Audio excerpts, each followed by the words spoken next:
¿Qué tal, hermanos? Que el Señor les bendiga. ¿Cómo están?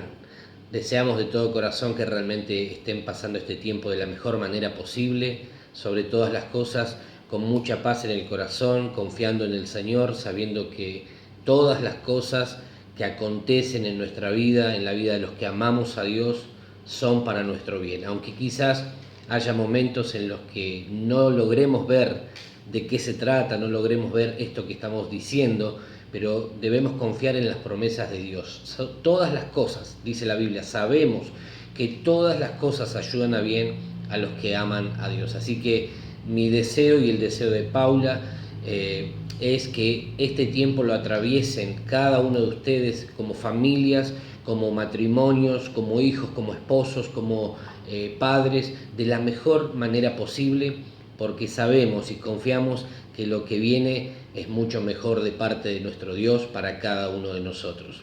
Hoy, domingo, nos toca compartir una nueva palabra, una nueva reflexión. Ustedes saben que, no podemos todavía reencontrarnos en nuestro templo, en el lugar de reunión donde habitualmente congregamos, pero eso no impide que podamos tener una palabra de parte de Dios, y eso es lo que quiero que en esta mañana compartamos juntos. Así que, sin más preámbulos, vamos a pasar directamente a la palabra que en esta mañana deseo de todo corazón compartir con ustedes, y espero que pueda desafiarte a conocer un poco más a este Dios que tanto nos ama. Si tenés tu Biblia, abrila allí en Primera de Juan, capítulo 5, versículo 18. Tomá tu agenda, tu anotador, allí donde vos tomás apuntes habitualmente, y abrí tu Biblia en Primera de Juan, capítulo 5, versículo 18. El tema que vamos a tratar en esta mañana, el título de este tema es Nacidos de Dios.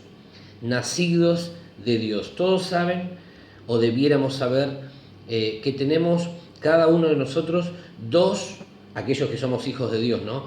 Dos nacimientos. Tenemos el nacimiento biológico, que es el día en el que cumplimos años, el día en que llegamos a este mundo, y el nacimiento espiritual, que es el momento en que nos encontramos con Dios, donde Cristo viene a nuestra vida, donde el Espíritu Santo empieza a transformar nuestro interior y nuestra vida empieza a ser más parecida a la vida de Jesucristo. Los dos nacimientos son importantes, claro. Nosotros celebramos habitualmente el nacimiento cronológico, el tiempo, el día, la hora, el momento en el que llegamos a esta tierra, pero muchas veces perdemos de vista cuán importante es haber nacido de nuevo en Cristo. Y de eso quiero hablarles en esta oportunidad. Primera de Juan 5, 18 dice: sabemos que todo aquel que ha nacido de Dios no practica el pecado, pues aquel que fue engendrado por Dios le guarda y el maligno no le toca. Todo aquel que ha nacido de Dios no practica el pecado, pues aquel que fue engendrado por Dios le guarda y el maligno no le toca. Quiero leerles otras versiones que me gustaron muchísimo. Dice otra versión: sabemos que el que tiene a Dios como Padre no sigue pecando, porque el Hijo de Dios lo cuida y el maligno no lo toca. Otra versión dice: nadie que forme parte de la familia de Dios peca de manera habitual, porque Cristo, el Hijo de Dios, lo tiene bien agarrado y el diablo no puede echarle mano. Clarísima. Y otra versión más dice: sabemos que los hijos de Dios no se caracterizan por practicar el pecado, porque el Hijo de Dios los mantiene protegidos y el maligno no puede tocarlos. Vamos a ver algunos pensamientos referidos a este texto que me parecen sumamente importantes, quizás para refrescar. Seguramente vamos a tocar algunos pensamientos que en alguna otra oportunidad hemos citado también, pero quiero que vayamos viendo paso por paso. Primero dice Juan: sabemos que todo aquel que ha nacido de Dios. Empecemos por este primer aspecto. Todo aquel que ha nacido de Dios. ¿Cuándo alguien es nacido de Dios? Bueno, cuando ha nacido de nuevo por medio del Espíritu Santo. Eso es la obra regeneradora que el Espíritu Santo produce en cada persona. Eso no lo puede hacer una persona, eso no lo puede hacer un hombre, no lo puede hacer un líder, no lo puede hacer un pastor. Eso es obra exclusiva del Espíritu de Dios en la vida de las personas. El Espíritu Santo es el que viene a convencer de pecado, de justicia y de juicio a cada persona. Y a partir de ese momento en que viene esa convicción de pecado, de justicia y de juicio a la vida de una persona, es cuando la persona dice: reconozco mi condición de pecador, reconozco mi necesidad de un Salvador, empiezo a vivir o entiendo que necesito a Cristo en mi vida, y a partir de ahí empiezo a vivir una vida totalmente diferente a la que venía desarrollando. Entonces, cuando alguien es nacido de Dios, cuando ha nacido de nuevo por medio del Espíritu de Dios, cuando ha reconocido sus pecados y la necesidad que tiene de un Salvador. Mi querido amigo, todos nosotros teníamos un severo problema. El problema es el pecado, o era el pecado. Yo espero que en tu vida y en la mía ya el pecado sea una cuestión resuelta. Pero el problema del ser humano es el pecado. El problema del ser humano no es un problema económico, no es un problema de salud, no es un problema de las emociones, es un problema denominado o llamado pecado, que es lo que nos generó grandes conflictos a lo largo de toda la historia. Por eso necesitábamos de un Salvador, alguien que viniera a redimirnos de la condenación que el pecado traía sobre nuestras vidas. A partir de ese instante glorioso podemos afirmar que tal persona ha nacido de nuevo, esta vez ha nacido de Dios. ¿Sí? Ese es el nuevo nacimiento. Entonces, cuando hablamos de alguien que ha nacido de nuevo, lo que estamos diciendo es: se provocó en la vida de esa persona un nacimiento, pero esta vez espiritual.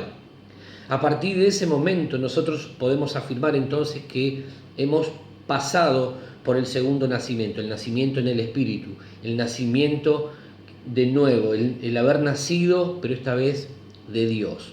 Sabemos entonces que hay dos tipos de nacimientos. Está el nacimiento biológico, como mencionábamos anteriormente, que tiene que ver con el día de nuestro cumpleaños, y el nacimiento espiritual, el día en que nos reconocemos pecadores necesitados de un Salvador y aceptamos a Jesús como tal. Y es allí entonces cuando el Espíritu de Dios nos sella, pone una marca sobre nuestra vida que dice que somos propiedad exclusiva de Dios.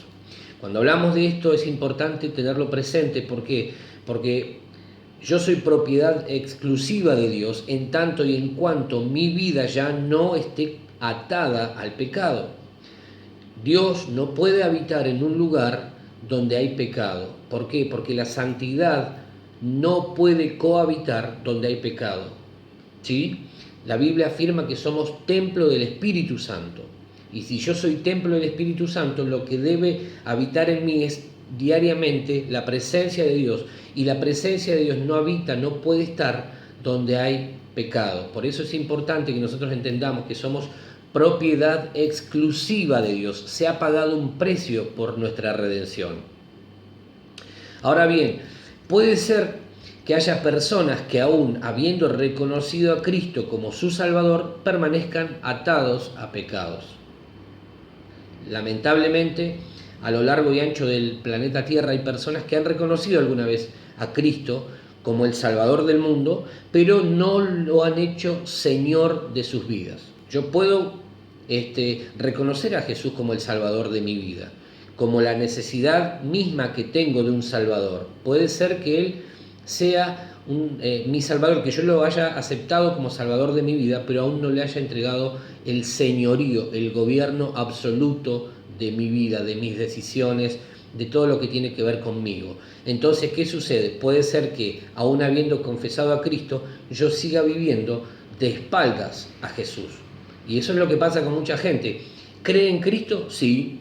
¿Le ha entregado alguna vez su vida? Sí. Pero siguen haciendo de acuerdo a sus criterios, a sus conceptos. Y entonces, Cristo no es Señor de la vida de esa gente. Cristo es el Salvador, pero no es Señor. Y eso puede pasarle a muchas personas que hoy quizás están alrededor nuestro, que uno los ve, van a la iglesia porque creen en Cristo, pero no lo han hecho Señor. Y como no lo han hecho Señor de sus vidas, permanecen durante años atados a pecados, a hábitos destructivos, no sé, un montón de cuestiones que todavía están allí teniendo dominio sobre la vida de esa gente, ¿sí? Entonces también es importante esto. Cristo no solamente quiere ser el Salvador de nuestras vidas, Él quiere ser el Señor de nuestras vidas. No lo hagamos solamente Salvador, no lo convirtamos solamente en el Salvador de nuestras vidas, convirtámoslo, en el Señor de nuestra vida. Y esto significa que Él va a empezar a tomar control de cada área de nuestra vida, de nuestra mente, de nuestro corazón, y va a empezar a guiar nuestras direcciones, va a empezar a guiar nuestras decisiones, va a empezar a decirnos qué es lo que nos conviene y qué es lo que no nos conviene. ¿Podemos tener a Cristo como Salvador? Sí, pero tal vez no lo tengamos como Señor. ¿Cómo lo notamos esto? Cuando todavía hay hábitos de pecado en nuestra vida. Por eso Juan dice, los que han nacido de Dios no practican el pecado. ¿Qué significa nacer de nuevo? Reconocer a Cristo como el Señor y Salvador de mi vida. No solamente como el Salvador, sino como el Señor y Salvador de mi vida. Entonces, todo hábito de pecado, toda conducta pecaminosa empieza a desaparecer. Viene Dios y me dice, esto está mal, esto hay que corregirlo, sacalo, empieza a alejarlo y lo empiezo a sacar. Entonces ya no practico el pecado. Puede ser que ocasionalmente yo me equivoque, pero no es un hábito, no es una práctica el pecado en mi vida, es algo ocasional. Y espero que me puedas entender lo que estoy diciendo. ¿Se entiende, Paula? Sí. ¿Se entiende clarito? Sí, sí. Por eso vemos a veces personas que están atadas a pecados durante años, van a la iglesia, escuchan de Dios, pero siguen atados a pecados, no sé, mentira, adulterio, fornicación, no sé, todo tipo de hábitos destructivos para su propia vida. Sabiendo lo que tienen que hacer, no lo hacen. Y ahora vamos a ver también lo que dice la Biblia respecto de esto, ¿no? Del pecado. ¿Cómo verificar entonces qué es lo que ha sucedido? Pues bien, el tema es saber si esa persona nació de nuevo, porque puede ser que haya tenido cierta lucidez espiritual en algún momento como para reconocer su condición, pero que no haya experimentado el nuevo nacimiento. No te olvides de lo que pasaba con este hombre llamado Nicodemo. Estaba frente a Jesús y Jesús le dijo, Nicodemo, es necesario que vuelvas a nacer. Y Nicodemo, estando frente al maestro, no lograba entender y le dice, pero ¿cómo yo, siendo un hombre tan grande, puedo volver a entrar en el vientre de mi madre? Y Jesús le dice, no estás entendiendo lo que te estoy diciendo. Lo que vos necesitas es un nacimiento del Espíritu, ¿sí? Lo que cada persona, cada uno de nosotros necesita es un nacimiento del Espíritu. Y eso implica reconocer a Cristo como mi Salvador, pero también hacerlo mi Señor. Porque si no es mi Señor, mis decisiones las voy a tomar yo. Mis cuestiones las voy a seguir manejando yo. ¿Quién maneja tu dinero? ¿Quién maneja las decisiones en tu hogar? ¿Quién maneja las decisiones en el matrimonio? Bueno, si Cristo no es el que decide lo que es correcto y lo que es conveniente para tu familia, entonces déjame decirte que Cristo no está siendo Señor de tu vida. Puede ser que lo hayas hecho Salvador. Y está bien, quizás el día de mañana te encuentres con que Cristo es tu Salvador y efectivamente tengas la chance de ir al cielo. Habría que ver qué pasa ese día, pero lo que Jesús necesita es que lo conviertas en tu Señor, que Él sea el que decida por vos. Mientras eso no suceda, puede ser que todavía en nuestra vida haya hábitos pecaminosos, prácticas pecaminosas que nos alejan de Dios. Espero que me puedas entender. Puede ser que una persona haya tenido cierta lucidez en algún momento, pero no haya nacido de nuevo. Porque Nicodemo, el hombre que mencionábamos recién, era una persona muy entendida en lo que tenía que ver con las escrituras, era un maestro de la ley, no ignoraba lo escritural, no ignoraba lo que la palabra decía, sin embargo estaba atado a un montón de cosas que no le permitían ver, en ese caso, por ejemplo, frente a quién estaba. Puede ser que la persona haya tenido cierta lucidez, pero que no haya nacido de nuevo, entonces sigue inclinado a los deseos de su vieja naturaleza. Por eso muchas veces tenemos cosas todavía en nuestra vida que responden a esa vieja naturaleza. Cristo es mi Salvador, yo le pido perdón por mis pecados, pero no le rindo mi vida. Y como no le rindo mi vida, sigo bajo las inclinaciones pecaminosas de la vieja naturaleza. En algún momento vamos a profundizar mucho más esto. Mis queridos, espero ser claro en este tema. Quien no ha nacido de nuevo es una persona que puede tener todavía ciertas inclinaciones hacia el pecado. Está en la iglesia, participa de ciertas actividades, hace lo que la religión o lo que la palabra aún dice, pero todavía Cristo no es Señor de su vida. Quien ha nacido de nuevo no practica el pecado. Y la Biblia es contundente en esto. Dice la palabra en Juan, lo acabamos de leer. Lo que es nacido de Dios, quien ha nacido de Dios, no practica el pecado. Pero quien no ha nacido de nuevo, entonces es muy probable que todavía esté sujeto a una vida de pecado. Dice la Biblia respecto del pecado. Miremos Santiago 4:17, dice: y al que sabe hacer lo bueno y no lo hace, le es pecado. Y al que sabe hacer lo bueno y no lo hace, le es pecado. Una definición muy simple de lo que es el pecado. ¿Qué cosas en tu vida vos sabés que son buenas? Seguramente que hay muchas. Ahora, de todas esas cosas, ¿cuántas estás haciendo? Al que sabe hacer lo bueno y no lo hace, se le cuenta por pecado. Romanos 14:23 dice: pero el que duda sobre lo que come es condenado porque no lo hace con fe. Y todo lo que no proviene de fe es pecado. Todo lo que no proviene de fe es pecado. Si vos vas a buscar a Dios en oración, porque hay una necesidad, pero vos vas con duda, no vas creyendo que Dios te va a escuchar, no vas creyendo y convencido de que Dios puede responder a tu oración, estás yendo con duda, y todo eso es pecado también. Cuando vos entregás tu ofrenda en la iglesia, cuando entregás tu diezmo en la iglesia, y lo haces solamente por una cuestión de, bueno, lo tengo que hacer, pero no lo haces con la convicción de que Dios te puede bendecir, que Dios te va a prosperar, entonces eso también es pecado, porque todo lo que no proviene de fe es pecado. Entonces, tenemos que revisar estas cosas, porque muchas veces pensamos que pecado es aquello grosero, ¿no? Estoy mintiendo, entonces la mentira es pecado. Pero todo lo que no proviene de fe también es pecado. Todo lo que no hago sabiendo que debo hacer porque es bueno y no lo hago es pecado. Dos definiciones sencillas de cosas que son pecado también. Mis queridos, a veces pensamos en lo macro, decimos, bueno, pero yo no maté a nadie, no soy pecador. Pero si vos entregás tu ofrenda, si vos servís a Dios con desgano, si vos vas a la iglesia pensando que, bueno, voy porque tengo que cumplir, pero no lo haces con la motivación que proviene de la fe, es pecado. Y todo eso también te aleja de Dios. Romanos 6:23 dice: porque la paga del pecado es muerte, mas la dádiva de Dios es vida eterna en Cristo Jesús, Señor nuestro. La paga del pecado es muerte. El pecado es todo aquello que me aparta de Dios, que contrista su espíritu, que ofende el sacrificio de Jesús. Eso es pecado.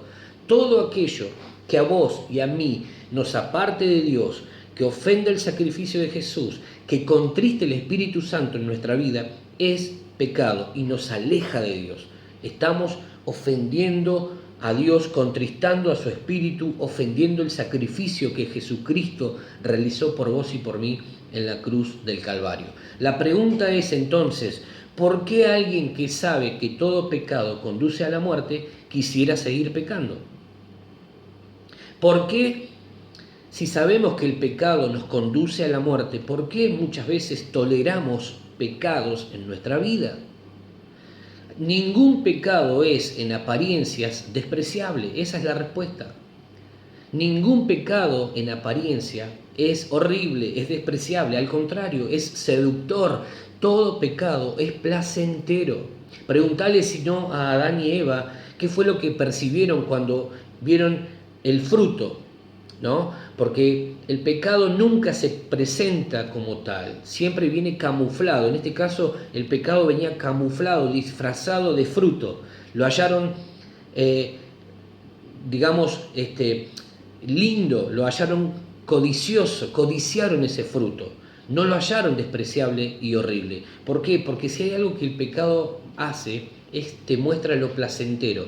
Te dice que es bueno que vos lo hagas, que es hermoso, total, Dios te entiende. Y la verdad es que Dios lo único que entiende es que el pecado conduce a la muerte. Por eso, desde que ellos, Adán y Eva, se dejaron seducir por el pecado y abrieron la puerta al pecado, la muerte espiritual entró en la raza humana y a partir de allí todo lo que vos y yo necesitábamos era que viniera alguien a rescatarnos de esa condición de pecado. Necesitábamos un Salvador. Vos no necesitas un economista o un financista. Nadie, ninguno de nosotros necesita un médico. Lo que necesitamos era y es un Salvador, un Señor y Salvador de nuestras vidas. Ahora bien, dijimos que pecado es todo aquello que nos separa de Dios. Si alguien ha nacido de nuevo por medio del Espíritu de Dios, no debiera permitir entonces que el pecado forme parte de su diario vivir. Sin embargo, Juan le escribe a cristianos de aquella época y les dice: muchachos, necesitamos entender que si han nacido de nuevo, si han nacido de Dios, no pueden practicar el pecado. Nadie que haya nacido de Dios practica el pecado. Y no habla de algo ocasional, habla de algo deliberado e intencional. No estamos hablando de algo ocasional. Puede ser que en el día de hoy, en lo que ha transcurrido, hayamos hecho algo que a lo mejor estuvo mal. No estamos hablando de algo ocasional, estamos hablando de algo deliberado e intencional. Por eso decíamos, el que sabe hacer lo bueno y no lo hace, le es pecado. Habla de una práctica. Pregunta entonces, ¿puedes afirmar que has nacido de nuevo? ¿Vos y yo estamos seguros de que hemos nacido de nuevo verdaderamente? ¿Qué tipo de relación mantenemos con el pecado? Mis queridos, seguir practicando el pecado en cualquiera de sus expresiones es pisotear lisa y llanamente el sacrificio de Jesús. Y eso no será pasado por alto. Dios no lo va a pasar por alto. ¿Por qué? Porque lo que Dios hizo al entregar a su Hijo es pagar el precio más alto que se pudiese pagar por vos y por mí. Dios no lo va a pasar por alto. Cuando pecamos, cuando hacemos del pecado una práctica, lo que estamos haciendo es pisotear el sacrificio de Jesús y no podrá pasarse por alto. Espero que me estés entendiendo lo que pretendo transmitirte en esta mañana, o en esta tarde, o en esta noche, cuando sea que lo estés viendo este video. Si has nacido de nuevo, tu relación para con el pecado debiera ser de un rotundo rechazo al mismo, simple y sencillamente porque habrás comprendido cuánto ofende a Dios. El pecado fue el motivo, la razón del por qué Jesús tuvo que ir a la cruz. La paga del pecado es muerte, pero el regalo de Dios es vida eterna en Cristo, para todo aquel que ha nacido de nuevo y no practica el pecado.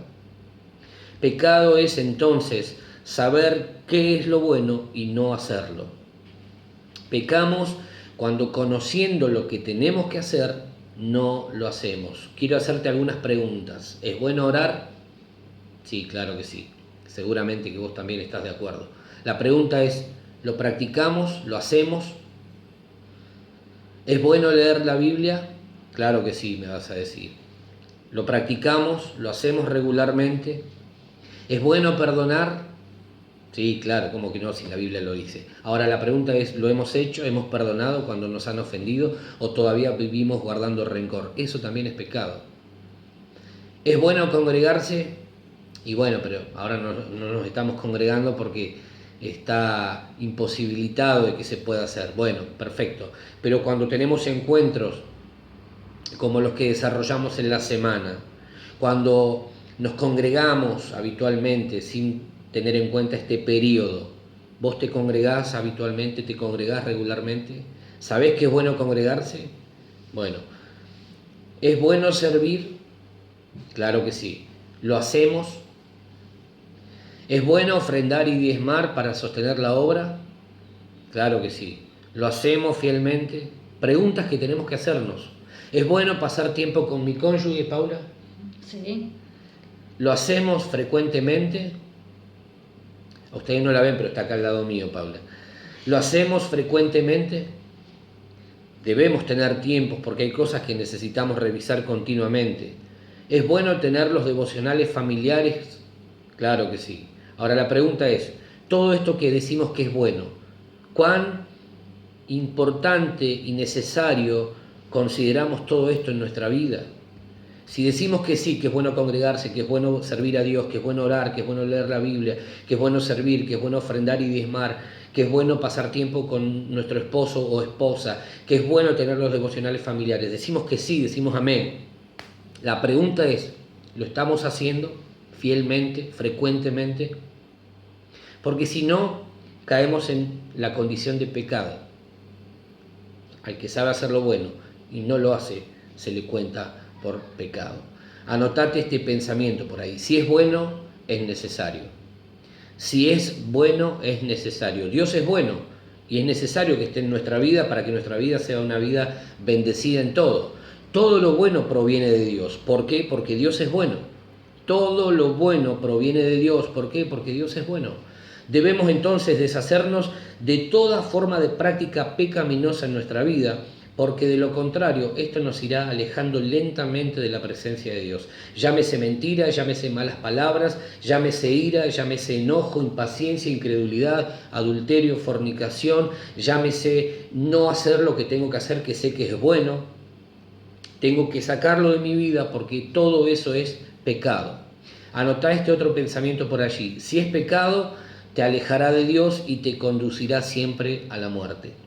Si es pecado, te alejará de Dios y te conducirá siempre a la muerte. Si hemos nacido de nuevo, no practicaremos el pecado porque comprenderemos la ofensa que éste provoca a nuestro Padre. Otra manera en que pecamos es cuando hacemos las cosas, pero no las hacemos impulsadas, como decíamos recién, por nuestra fe. La hacemos por costumbre, la hacemos porque es un hábito que hemos incorporado, pero no las hacemos desde la convicción que proviene de nuestra fe. Cuando hagamos algo, hagámoslo convencido de que es la fe la que pongamos en esa actividad la que va a producir los resultados que estamos buscando, ¿sí? Dice el texto: sabemos que todo aquel que ha nacido de Dios no practica el pecado, pues aquel que fue engendrado por Dios le guarda. Aquí se habla del cuidado de Jesús hacia la vida de aquellos que son hijos de Dios. Y agrega algo más: y el maligno no le toca. Mis queridos, la única manera en que el maligno no pueda tocarnos es manteniéndonos libres de toda práctica pecaminosa que le abra puertas al devorador. Cuando abrimos una puerta al pecado, el devorador está ahí, el maligno está ahí al acecho, agazapado, esperando que una mínima puertita se abra para entrar y generar destrucción en nuestra vida. Manteniéndonos en obediencia a la palabra de Dios, manteniéndonos en obediencia a todo aquello que Dios nos ha pedido en este tiempo, solo así seremos libres de toda estrategia del enemigo hacia nuestras vidas. Mis queridos hermanos, necesitamos entonces comprender el peso específico del pecado. El pecado no es algo inocente, nos conduce a la muerte, nos aleja de Dios, contrista el Espíritu Santo que está en nuestra vida desde el momento que hemos nacido de nuevo y nos conduce lentamente a la muerte. No podemos permitir ninguna práctica pecaminosa en nuestra vida si es que hemos realmente nacido de nuevo, nacido de Dios. La vida de los hijos de Dios no debe caracterizarse por una práctica de pecado, sino más bien por una vida sujeta al Espíritu de Dios y reflejando en todo lo que hacemos el carácter de nuestro Señor Jesucristo. ¿Sí? Espero que me puedas entender. Quiero terminar este tiempo orando por aquellos que todavía luchan con algún pecado en lo secreto, pecados que todavía no se han confesado, pecados como los que mencionamos. Pecado es saber que debemos hacer de Cristo nuestro Señor, pero todavía mantener nosotros el control. Quiero orar por la gente que todavía no se puede perdonar a sí mismo por un pecado que cometieron hace quizás muchos años atrás. Quiero orar también por aquellos que han dejado de lado a Dios por otras cosas, para que en este tiempo vos puedas entender que el llamado que Dios te hace es nuevamente a estar en paz con Él, a hacerlo, a convertirlo a Cristo como el Señor y Salvador de tu vida. Así que quiero tomarme unos segunditos y ya ir terminando este mensaje de esta mañana, pidiéndole al Señor: Padre, en el nombre de Jesús, Bendigo la vida de mis hermanos, de todos los que están escuchando este video, los que están mirando este video, Señor, escuchando y recibiendo esta palabra. Señor, yo quiero bendecirlos. Ruego, Dios, que si hay alguien que está luchando con pecados, Señor, con pecados del tipo que sean, Señor, el pecado que sea, el pecado en secreto, Señor, o quizás hay gente que todavía no logra perdonarse algo que hicieron hace muchos años atrás. En el nombre de Jesús, yo te ruego, Señor, que traigas libertad. Tu palabra dice, Señor, que conoceremos la verdad y la verdad nos hará libres. Señor, hoy hemos entendido que todo pecado, Señor, nos conduce a la muerte. Padre, yo te ruego que en esta hora la vida de Dios, la vida del Espíritu, venga sobre cada uno de mis hermanos. Señor, declaro libertad. Libertad, Señor, un día de libertad, un nuevo comienzo. Señor, no hay condenación para el que está en Cristo. Señor, y si alguno todavía no te ha convertido en su Señor, Padre, yo te ruego que este sea el anhelo más ferviente en este día. Señor, bendigo a la iglesia, la cubro con la sangre de Cristo. Señor, líbranos de toda forma pecaminosa, que la práctica del pecado no sea una posibilidad para nosotros que somos tus hijos. Señor, muchas gracias por este tiempo. Bendecimos a la iglesia y lo hacemos en el nombre de Jesús. Amén y amén. Mis queridos amigos, hermanos, hasta acá la reflexión de este día. Quiero comentarles que el día martes nos vamos a volver a conectar para estar juntos, compartir una nueva reflexión, seguir edificando nuestra vida. A las 20:15 horas quiero verlos a todos conectados, compartiendo una nueva reflexión. Son tiempos muy lindos también, la verdad es que nos alegra cuando los podemos ver, aunque sea por este medio, y saber de ustedes también. El día jueves también nos vamos a volver a conectar. Mañana lunes vamos a estar enviando los devocionales para esta semana y bueno, esperamos con todo el corazón el momento del reencuentro allí en nuestro lugar de reunión. Les mandamos un gran abrazo a todos, los amamos profundamente, estamos orando por cada uno de ustedes. Que el Señor les bendiga mucho, que tengan una linda semana, disfruten este tiempo, aprovechenlo, busquen a Dios, oren, leamos la palabra, tengamos los devocionales familiares, edifiquemos nuestra vida, nuestras familias en Cristo y sabemos y confiemos y esperemos lo mejor de parte de nuestro Dios para el tiempo que se avecina. Un abrazo grande, muchas bendiciones. Paula. Bendiciones a todos, que tengan lindo domingo. Hasta cualquier momentito. Dios les bendiga mucho.